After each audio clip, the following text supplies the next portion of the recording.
Now that we have it out of the way, when it comes to understanding that executives, including CFOs, run their business based on priorities and the biggest fires that are going on in their businesses, let's talk about the 7 value categories that typically resonate with chief financial officers. Now, the 7 categories I'm about to share with you come from interviews I've done with CFOs of $100 million revenue and many billion-dollar companies, as well as through my own trial, error, and experience selling to CFOs in economic meltdowns, including April 2020, as well as the economic meltdown we're in right now. Now, it's worth mentioning that these are typically what CFOs care about, and every company's situation is going to be a little bit unique, but this is a great starting point for the raw material of a value proposition. So here's the first one. It's obvious: reduce costs. Can you eliminate cost from their P&L, from their income statement, without sacrificing too much elsewhere? Is it a net positive gain? The next one is increase productivity. Can you help them get more with less, get the same with less, or get more with the same? Okay, usually you'll see like project management tools in here where it helps save employee time.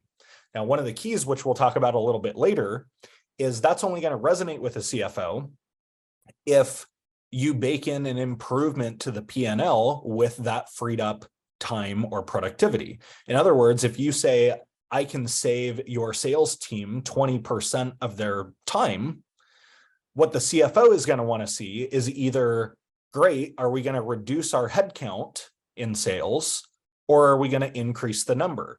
Because improving or freeing up 20% of time without decreasing costs or increasing the number deteriorates the P&L. Okay, so keep that in mind. Next is grow revenue efficiently. We're going to walk through examples in each one of these value buckets, but this one is very easy for sellers to make fuzzy stretches of business cases. Okay, but that said, if you can make a strong argument for growing revenue efficiently, you'll likely have a good shot at getting approval from a CFO. And when I say grow revenue efficiently, it means you are generating more revenue than the dollars it costs to acquire that revenue, rather than just growing the top line at all costs, which was typical in 2021. Next is mitigating risk, aligning with regulatory compliance or legal matters. In other words, do CFOs have to do something like this? Next is improving employee satisfaction, especially in economic downturns. CFOs and other executives get very concerned with retaining their top talent. And so they will become open to value propositions that help improve employee satisfaction. And the same can be said for improving customer satisfaction. Usually, CFOs are going to be very wary of churn, and not just churn, but also making sure their customers are happy, so they stay with them long term. And so they will be more receptive to value props that lend themselves to improved CSAT, customer satisfaction, even though they might not own that value prop. And then the last one, which only works if the company has an IPO on their horizon, is if you sell something that helps them get IPO ready, then you are very likely to get on their radar. This one has a huge timing aspect to it, obviously. If the company's not trending toward an IPO, then that one's not going to matter. Now, your goal is to anchor your deal to one of these value categories in a credible way, and to sanity check with your champion and the other people you're working with about which of these categories their CFO cares about most, right? I just showed you 7 that are generally applicable to most CFOs right now. But every business, and you know this, every business is going to be a little bit unique. And so treat that as a starting point to have an executive conversation rather than an end-all be-all. Now, I'm going to share with you a few examples of companies that have value propositions that fit into some of these value categories so that you have concreteness. And then we'll show you how to start crafting your value prop in a way that aligns with one of these. Now, I want to give you a quick warning with these value props and these examples. Just because these resonate with a CFO doesn't mean you should be prospecting after the CFO. Okay, none of these are to say that the CFO owns any of these. A CFO doesn't own growing revenue efficiently or maximizing productivity or improving CSAT. You're still going to have to work with the business champion that owns that, but the CFO is more likely to approve a business case in the background.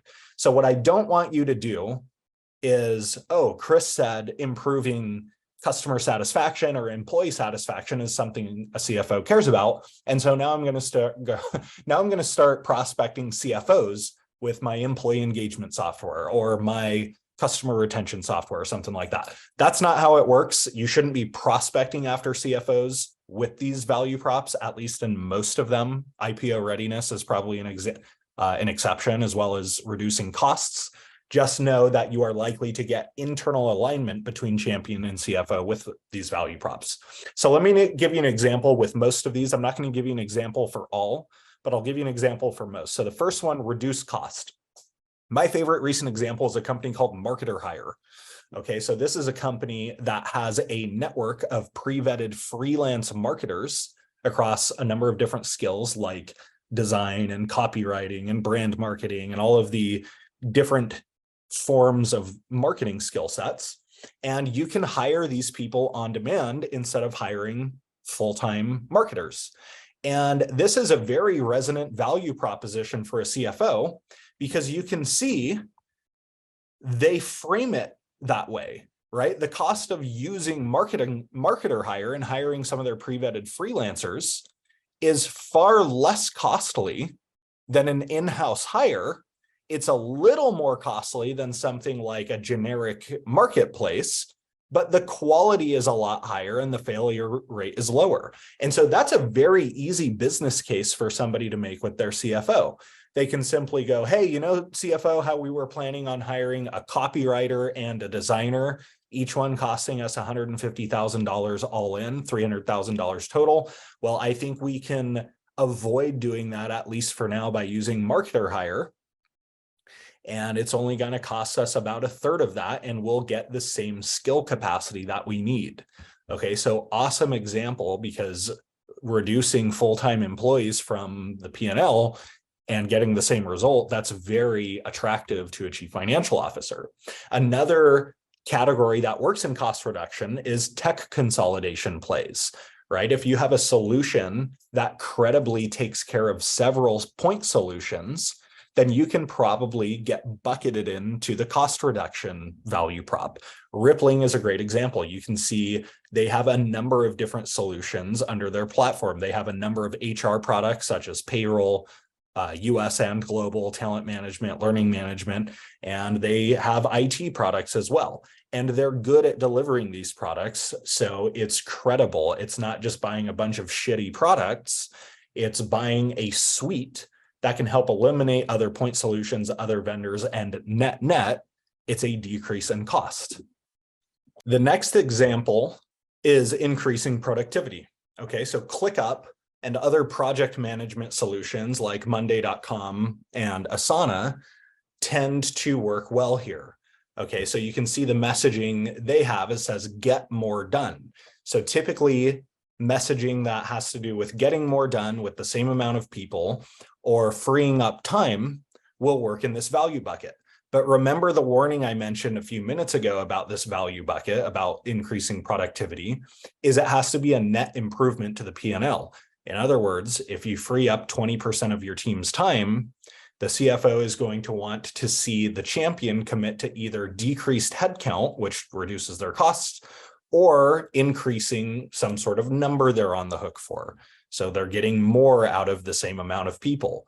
That's what resonates with them because that's what improves their profit and loss, their income statement. Otherwise, it deteriorates their P&L, even though it might make some people happy by freeing up their time. It doesn't do anything for the CFO. The next one is grow revenue efficiently. Okay, grow revenue while maintaining strong unit economics, such as customer acquisition costs. The example I'm going to use is QuotaSignal, right? So the messaging we use in our QuotaSignal business is 40% of B2B salespeople are costly hiring mistakes, and that wreaks havoc on your revenue efficiency. In other words, if you're trying to grow revenue and you throw a bunch of bodies at it and a bunch of those reps are poor fits, well, maybe you grew revenue, but it was done in about the least efficient way you can possibly imagine. Now, if you double your success rate when it comes to hiring salespeople, you're going to not only grow revenue, but it will be highly efficiently grown. Okay, so that's why QuotaSignal is working so well in this economic environment, despite it being a hiring value prop, and not a lot of companies are hiring now. When we get in front of companies that are hiring a lot, this message on increasing revenue efficiency and how your revenue efficiency is a catastrophe if you mishire too many salespeople, that resonates really, really well. The next one is mitigating risk, right? The company of choice here is Deal. Stay compliant when hiring overseas, right? When companies start going overseas to hire, there are a lot of regulatory and compliance things that they have to stay in line with. And so Deal uses their product and their value proposition in a way that will likely get the CFO's attention. That's not to say it's not going to be a competitive deal. That's usually the case with value props where a CFO has to do it, such as regulatory compliance, but you're still probably going to get on the CFO's radar and he or she is going to approve something. It's just a matter of will it be you? Next, improving employee satisfaction. So a good example of a company using messaging to land with that value bucket is Culture Amp and some of their neighbors in the space. So this says understand your employees, turnover forecast, etc. They are helping drive employee engagement, which helps keep your people. CFOs recognize that losing people, especially good people, is super expensive. The leaders then have to backfill new people, which has recruiting costs, both soft and hard costs, and they have to ramp them back up to speed, which usually leaves some form of financial gap within the company, especially if it's salespeople or engineers. Next one is improving customer satisfaction. So as mentioned, especially in an economic downturn, CFOs are going to be very concerned with protecting the base, right? Protecting customers from churning, making sure their customer base is super happy. And of course, Gainsight, among several other companies in this space, are delivering a message that while a CFO wouldn't talk to a rep at Gainsight, he or she is probably going to be interested in approving some sort of deal if they have this problem. And you can see that this message resonates greatly. Deliver the outcomes your customers desire. Well, if you do that, then they'll stick with you and they'll love you and they won't churn. So this is another one that, Gainsight, especially in Q2 of 2020, when the pandemic was going crazy, Gainsight, as far as I understand, grew like nuts because everybody started to become concerned with protecting the base, protecting the customer base. And Gainsight was the company at the time that was in a leadership position to help companies do that. Now, ending this lesson and going on to the next, where we further develop these 7 categories, I just want to leave you with remembering the warning. Just because your solution aligns with one of these value props does not mean you should prospect after a CFO and try to get him or her on a sales meeting. Right? A CFO, if you're selling Gainsight, if you're selling Culture Amp, if you're selling even QuotaSignal or anything I mentioned, the CFO still probably doesn't want to talk to you, or if they do, they will probably talk to you in the middle or end of the sales cycle, right? They see it as the champion or business leader's job to evaluate that, and they will simply be very receptive to the business case and approving the spend in the background. So do not take this lesson as here's what CFOs care about, so go prospect after them. It's more about setting up your deal with your champion for success, which we'll talk about more, so that when you get to the CFO, you're not going to get shot down. That's the best way I can say it. This is not about going to the CFO with these value props. It's about setting up your deal for success so that when you get to the CFO, you didn't spend 90 days on a deal that was going to get batted down and swatted away by the CFO in the first place, because you're creating a structure for a deal that's aligned with the CFO's interests, even though they are not going to lead the sales cycle with you. So these are the raw material for a CFO worthy value prop. We're going to go deeper on some of this and how to use it as we continue. So stay tuned for the next video lesson.